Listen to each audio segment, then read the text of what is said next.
हरियाणा में अब कोचिंग सिर्फ पढ़ाई का केंद्र नहीं बल्कि जवाबदेही और पारदर्शिता के दायरे में होगी। मुख्यमंत्री नायब सिंह सैनी की अध्यक्षता में हुई मंत्रिमंडल की बैठक में निजी कोचिंग संस्थानों के लिए नए नियामक नियमों को मंजूरी दी गई है। यानी अब कोचिंग संस्थानों को पंजीकरण कराना होगा, फीस से लेकर सुविधाओं तक की जानकारी सार्वजनिक करनी होगी और छात्रों की सुरक्षा व बुनियादी सुविधाओं का भी ध्यान रखना होगा। वहीं डॉक्टर्स के लिए भी सरकार ने बड़ा फैसला लिया है। अब योग्य डॉक्टर अपने लीज पर लिए गए आवासीय प्लॉट पर भी निर्धारित शुल्क देकर नर्सिंग होम स्थापित कर सकेंगे।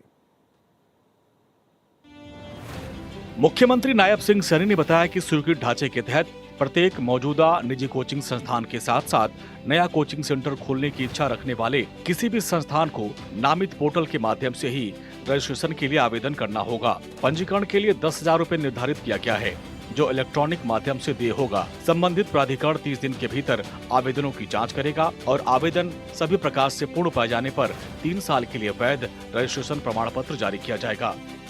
नए नियमों के तहत अब सभी मौजूदा और नए स्थापित होने वाले प्राइवेट कोचिंग इंस्टीट्यूट्स के लिए पोर्टल के माध्यम से पंजीकरण कराना अनिवार्य होगा। कोचिंग इंस्टीट्यूट को अपने कोर्स, विषय सामग्री, विद्यार्थियों की संख्या और फैकल्टी स्टाफ की शैक्षणिक योग्यता, महत्वपूर्ण जानकारियां सार्वजनिक करनी होंगी। मुख्यमंत्री ने बताया कि नियामक ढांचा कोचिंग संस्थानों के कामकाज में पारदर्शिता, जवाबदेही पर केंद्रित है। उन्होंने कहा कि पंजीकृत संस्थानों को निर्धारित रिकॉर्ड बनाए रखने, संबंधित प्राधिकरण को सालाना जानकारी प्रस्तुत करने के अलावा अपनी आधिकारिक वेबसाइट पर अपेक्षित जानकारी अपलोड करना अनिवार्य होगा। मुख्यमंत्री ने बताया कि नियमों में छात्रों के लिए बुनियादी सुविधाओं की उपलब्धता सुनिश्चित करने का भी प्रयास किया गया है। निर्धारित जानकारी में फर्नीचर, पर्याप्त रोशनी, पीने योग्य पानी, पुरुष और महिला छात्रों के लिए अलग अलग शौचालय और अग्नि सुरक्षा उपाय जैसी सुविधाओं के अलावा चिकित्सीय सहायता या फिर प्राथमिक चिकित्सा, parking, library, wifi, smart board, computer प्रयोगशाला, छात्रावास और कैंटीन सुविधाएं शामिल हैं। भवन की फायर सेफ्टी के साथ साथ दिव्यांग विद्यार्थियों के लिए बैरियर फ्री एक्सेस जैसी व्यवस्थाओं को भी इन नियमों में शामिल किया गया है। कोचिंग संस्थानों को अपने संस्थान, विद्यार्थियों की सुरक्षा तथा अन्य आवश्यक जानकारी अपनी आधिकारिक वेबसाइट पर भी उपलब्ध करानी होगी। मुख्यमंत्री ने कहा कि ये ढांचा भवन से संबंधित विवरण प्रस्तुत करने का भी प्रावधान करता है, जिसमें ये शामिल है कि भवन अपना है या किराए का, अग्नि सुरक्षा प्रमाणन, संरचनात्मक स्थिरता प्रमाणन और क्या भवन विशेष रूप से सक्षम छात्रों के लिए बैरियर फ्री है। इसके अलावा कर्मचारियों के चरित्र के सत्यापन के संबंध में भी जानकारियाँ प्रस्तुत करना आवश्यक होगा।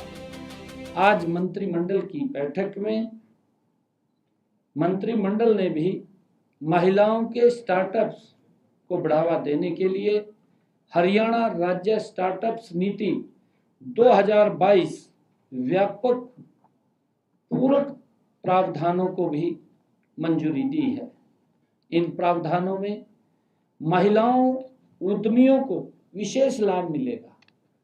महिला नेतृत्व वाले स्टार्टअप्स को 1 वर्ष तक लीज किराए पर 50% सब्सिडी मिलेगी।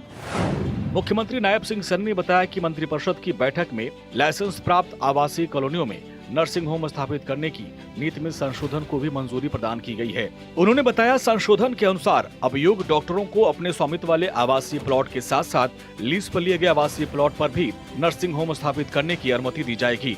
डॉक्टर का वर्तमान में प्रैक्टिस करना और स्थानीय शाखा में इंडियन मेडिकल एसोसिएशन के साथ रजिस्ट्रेशन होना भी आवश्यक होगा। साथियों, नर्सिंग होम स्थापित करने के लिए नर्सिंग होम में मरीजों के दाखिल और इंडोर उपचार की सुविधा के लिए निर्धारित कन्वर्जन शुल्क देना होगा। लीज वाले प्लाटों पर नर्सिंग होम स्थापित करने के लिए दी गई लीज की अवधि की अनुमति कम से कम 10 वर्ष की हो। आज किए गए संशोधनों में रिहायशी कॉलोनियों में स्वास्थ्य सुविधाओं का विस्तार होगा और लोगों को स्थानीय स्तर पर बेहतर चिकित्साएं ये सेवाएं उपलब्ध होंगी।